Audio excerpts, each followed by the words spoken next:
بسم اللہ الرحمن الرحیم۔ السلام علیکم، welcome back to life link. آج ہم جس اہم لیکن اکثر نظر انداز کیے جانے والے کنیکشن پر بات کریں گے وہ ہے ہائپو تھائرائیڈزم کس طرح آسٹیوپوروسس اور ہڈیوں کی دیگر بیماریوں میں معاون ہے۔ اگر آپ یا آپ کا کوئی عزیز تھائرائیڈ کے مسائل سے دوچار ہے تو یہ معلومات صحت مند ہڈیوں کو برقرار رکھنے کے لیے اہم ہو سکتی ہے۔ تو آئیے شروع کرتے ہیں۔ سب سے پہلے آئیے ہائپوتھائرائڈزم کو سمجھیں۔ یہ حالت اس وقت ہوتی ہے جب تھائرائیڈ گلینڈ متوازن تھائرائیڈ ہارمونز پیدا کرنے میں ناکام ہو جاتا ہے، بنیادی طور پر T3 اور T4۔ یہ ہارمونز میٹابولزم، توانائی کی پیداوار اور سب سے اہم بات ہڈیوں کی دوبارہ تشکیل کو منظم کرتے ہیں۔ اب آئیے دیکھتے ہیں کہ ہائپوتھائرائڈزم آپ کی ہڈیوں کو کیسے متاثر کرتا ہے۔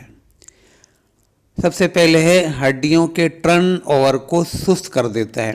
تھائرائیڈ ہارمون ہڈیوں کی دوبارہ تشکیل کو متحرک کرتے ہیں۔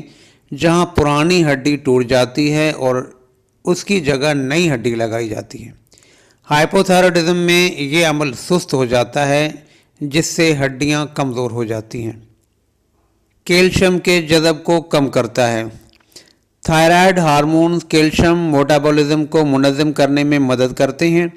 ہارمونز کی کم سطح کیلشیم کے جذب کو کم کرتی ہے، جس کی وجہ سے ہڈیاں ٹوٹ جاتی ہیں اور فریکچر کا خطرہ بڑھ جاتا ہے۔ ہڈیوں کی کثافت کو متاثر کرتا ہے۔ مطالعے سے پتہ چلا ہے کہ طویل عرصے تک ہائپوتھائرائڈزم ہڈیوں کی معدنی کثافت کا باعث بن سکتا ہے، جس سے آسٹیوپوروسس ایک عام پیچیدگی بن جاتی ہے۔ جوڑوں اور پٹھوں میں درد۔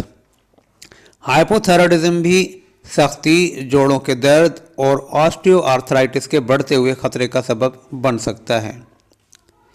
آسٹیوپوروسس کے علاوہ ہائپوتھائرائڈزم ہڈیوں سے متعلق کئی دیگر حالات سے منسلک ہے، بشمول آسٹیوپینیا۔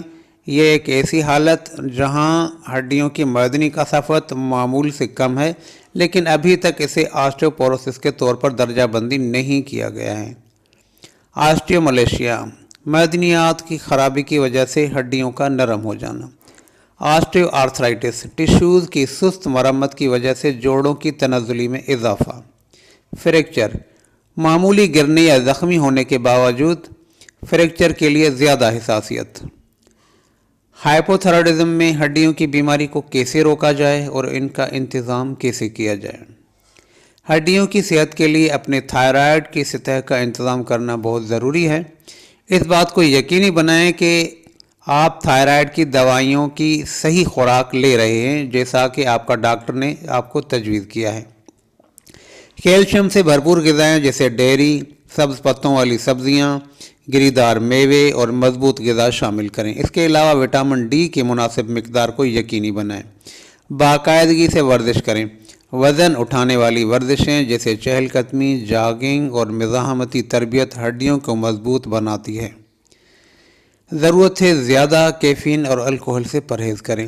یہ کیلشیم کے جذب میں مداخلت کر سکتے ہیں اور وقت کے ساتھ ہڈیوں کو کمزور کر سکتے ہیں۔ ہائپوتھائرائڈزم میں ہڈیوں کی صحت کے لیے ہومیوپیتھک طریقہ۔ ہومیوپیتھی تھائرائیڈ کے افعال اور ہڈیوں کی صحت دونوں کو سہارا دینے کے لیے قدرتی علاج پیش کرتی ہے۔ کلکیریا کارب 30 یا 200 سست تحویل کمزور ہڈیوں اور آسان تھکاوٹ والے افراد کے لیے مددگار ہے۔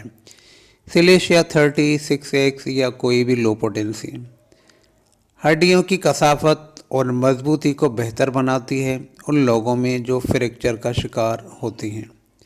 سمفائٹم ہڈیوں کی بنائی کے علاج کے طور پر جانی جاتی ہے، جو فریکچر کی شفا یابی اور آسٹیوپوروسس کے لیے بہت مفید ہے۔ کلکیریا فاس 6X 30 یا 200 کیلشیم کو جذب کو فروغ دیتی ہے اور ہڈیوں کو مضبوط کرتی ہے۔ تھائروڈینیم قدرتی طور پر تھائرائیڈ کے کام کو منظم کرنے میں مدد کرتی ہے۔ اگر آپ کو ہائپوتھائرائڈزم ہے تو یہ ضروری ہے کہ آپ اپنی ہڈیوں کی صحت پر گہری نظر رکھیں۔ مناسب ادویات، غذائی تبدیلیوں، ورزش اور ہومیوپیتھی کا امتزاج بہت بڑا فرق لا سکتا ہے۔ بہت شکریہ۔ اللہ حافظ۔